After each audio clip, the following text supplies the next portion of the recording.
অৱশেষত বিধায়ক নুৰুল হুদাৰ পুত্ৰৰ আত্মসমৰ্পণ দেওবাৰে নিশা কলিয়াবৰৰ উলুৱনি থানাত হাজিৰ হয় ৰেজাউল হুদা আত্মসমৰ্পণৰ পিছতে ৰেজাউল হুদাক গ্ৰেপ্তাৰ কৰে আৰক্ষীয়ে তেলচুৰি চক্ৰৰ নাম সাঙুৰ খাইছিল ৰেজাউলৰ উলুৱনি থানাৰ 88/24 নম্বৰ গোচৰৰ অভিযুক্ত ৰেজাউল হুদা আমি দৃশ্যাংশ দেখুৱাব বিচাৰিছো সমগ্ৰ ঘটনা সন্দৰ্ভত এই পৰ্যন্ত 5 জনক গ্ৰেপ্তাৰ কৰিছে আৰক্ষীয়ে বিগত 48 ঘণ্টা ধৰি ৰেজাউলৰ সন্ধানত আৰক্ষীয়ে অভিযান চলাই আছিল কিন্তু ৰেজাউল আৰক্ষীৰ হাতত ধৰা পোৱা নাছিল কিন্তু শেহতীয়াকৈ কলিয়াবৰৰ উলুৱনি থানাত আত্মসমৰ্পণ কৰিছে ৰেজাউল হুদাই বিধায়ক পুত্ৰ নুৰুল হুদাৰ পুত্ৰ ৰেজাউল হুদা আৰু শনিবাৰে নিশা বিধায়ক আৱাসত ৰেজাউলক বিচাৰি আৰক্ষী অভিযান চলাইছিল তেলচুৰি চক্ৰৰ পৰা প্ৰায় 2.5 লাখ টকা লোৱাৰ অভিযোগ উত্থাপন হৈছে ৰেজাউলৰ বিৰুদ্ধে আৰু এই দৃশ্যাংশ দেখুৱাইছো ৰেজাউলক এনেধৰণে আটক কৰি ৰৈ গৈছে আৰক্ষীয়ে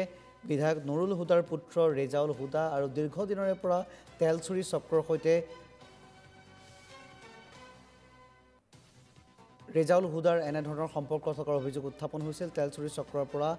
টকা লোৱাৰ অভিযোগ উত্থাপন হৈছিল ৰেজাউল হুদা আৰু ঘটনা সন্দৰ্ভত এই পৰ্যন্ত 5 জনক গ্ৰেপ্তাৰ কৰিবলৈ সক্ষম হৈছে আৰক্ষীয়ে বিগত 48 ঘণ্টা ধৰি ৰেজাউলৰ সন্ধানত আৰক্ষীৰ অভিযান চলিছিল আনকি শনিবাৰে বিধায়ক আৱাসত ৰেজাউলক বিচাৰি চলাইছিল অভিযান আৰু এই সমগ্ৰ ঘটনাক্ৰমক বিধায়ক নুৰুল হুদাই ৰাজনৈতিক ষড়যন্ত্ৰ বুলি আখ্যা দিছে ইতিমধ্যে আত্মসমৰ্পণ কৰিছে তদন্ত কৰি আছো ৰকিবুল হুদা ইতিমধ্যে আত্মসমৰ্পণ কৰিছে আমি বস্তুটো চাই আছো আত্মসমৰ্পণ কৰিছে তেওঁ আহিছে সোধা পোছা কৰি আছে হয় সোধা পোছা এতিয়া আমি থানাত নিম সোধা পোছা কৰি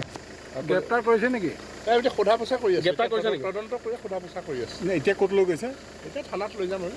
সোধা পোছা কৰি